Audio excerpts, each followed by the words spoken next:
आखिर त्रेता युग में गीध कौन था और उसने उल्लू के घोंसले पर कब्जा क्यों किया था?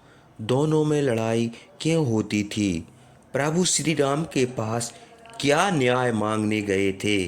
भक्तों, यह कथा त्रेता युग की है और बड़ी रोचक है। इसे ध्यान से सुनिए।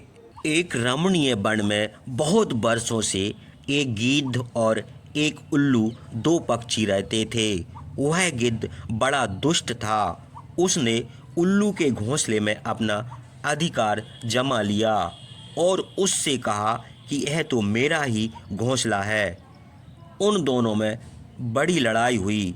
फिर दोनों ने यह कहा कि कमल नयन रामचंद्र सब लोगों के राजा हैं, उन्हीं की शरण में हम लोग चलें। वे जिसका यह घोंसला दिलावेंगे वही इस घोंसले में रहेगा। यह निश्चय करके वे दोनों बड़े क्रोध से रामचंद्र के पास चले। मार्ग में लड़ते झगड़ते हुए बड़ी शीघ्रता से जाकर अयोध्या में पहुँचे।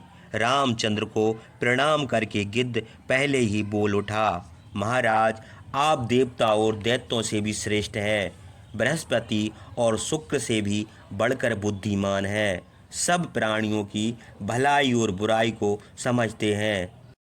हे रामचंद्र, मुझे आपसे जो कहना है वह सुनिए।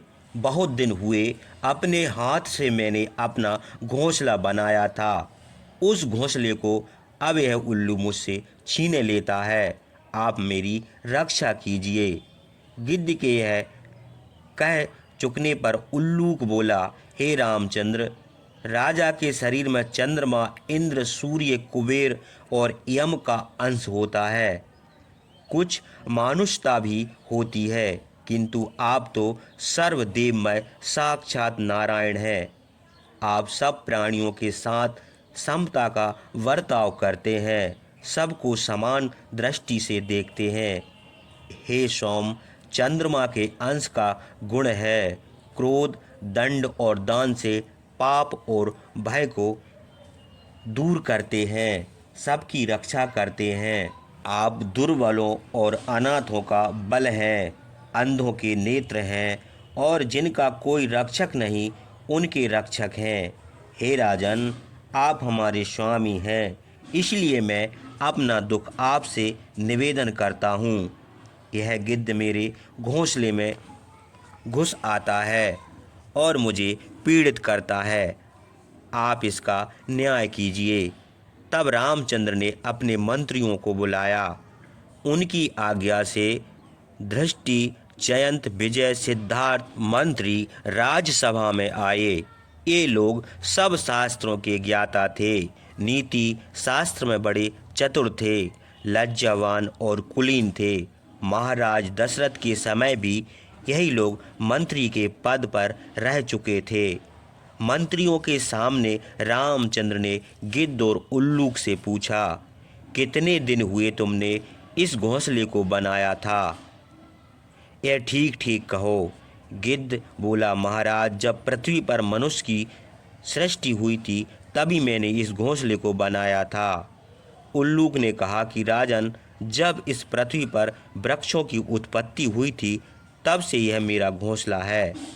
उन दोनों की यह बातें सुनकर रामचंद्र ने सभासदों से कहा, वह सभा ही नहीं जहाँ बुद्धिमान न हो, बेबुद्धिमान नहीं जो धर्म की बात ना कहें, वह धर्म नहीं जिसमें सत्यता ना हो, और वह सत्यता नहीं जो कपट से भरी हो।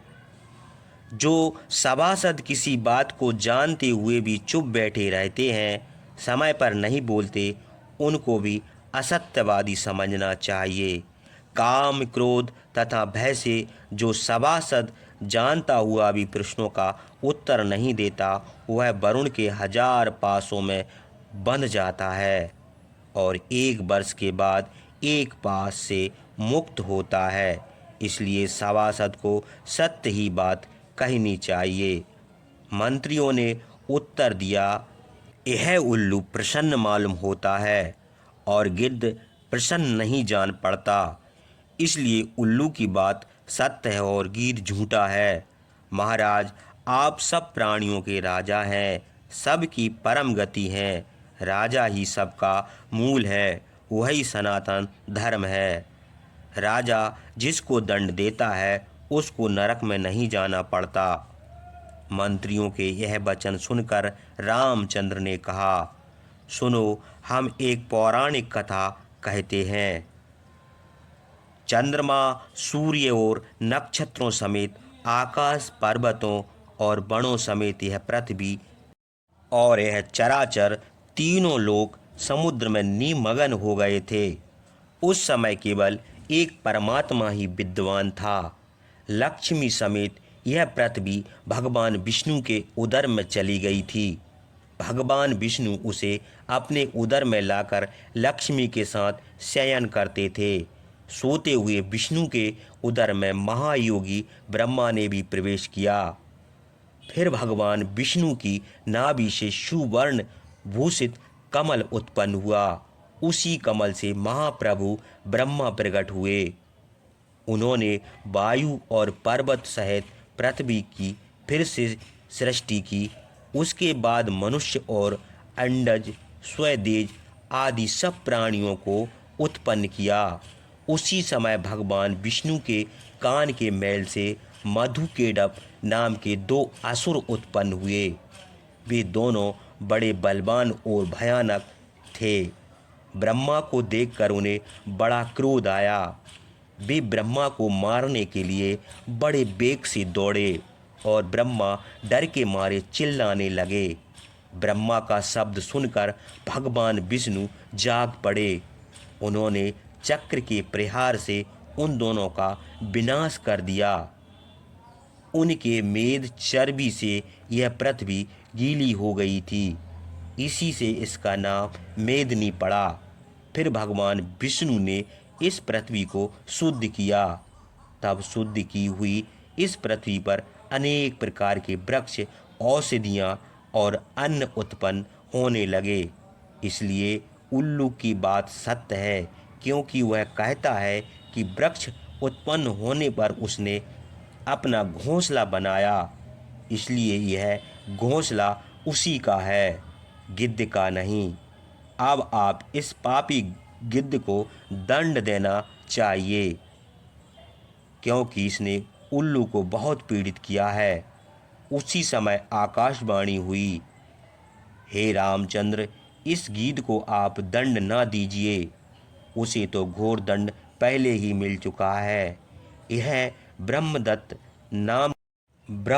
ने अपने हाथ से अर्ध और पाद देकर उसका यथोचित सत्कार किया। जब भोजन करने के लिए वह बैठा तब उसके सामने मांस भी परस हो गया। मांस को देखकर ब्राह्मण को बड़ा क्रोध आया। उसने राजा को शाप दे दिया। तब उस राजा ने ब्राह्मण से प्रार्थना की, हे धर्मज्ञ, अज्ञान से ऐसा हो गया है, आप हमारे ऊपर क्षमा कीजिए। हे महाभाग, मेरे इस शाप को अंत कब होगा, मुझे बता दीजिए। ब्राह्मण ने उस काम को अज्ञान से किया गया जानकर राजा से कहा कि इक्ष्वाकु वंश राजाओं में महायशस्वी रामचंद्र नाम के एक राजा होंगे। वे जब तुम्हारा स्पर्श करेंगे तब तुम इस शाप से छूट जाओगे। यह आकाशवाणी सुनकर रामचंद्र ने उस गिद्ध का स्पर्श किया। उनके स्पर्श करते ही वह गिद्ध उस रूप को त्याग कर दिव्य पुरुष हो गया और रामचंद्र से बोला, हे धर्मज्ञ रामचंद्र, आपकी कृपा से आज मैं इस घोर नरक से मुक्त हुआ और मेरे उस शाप का अंत हो गया।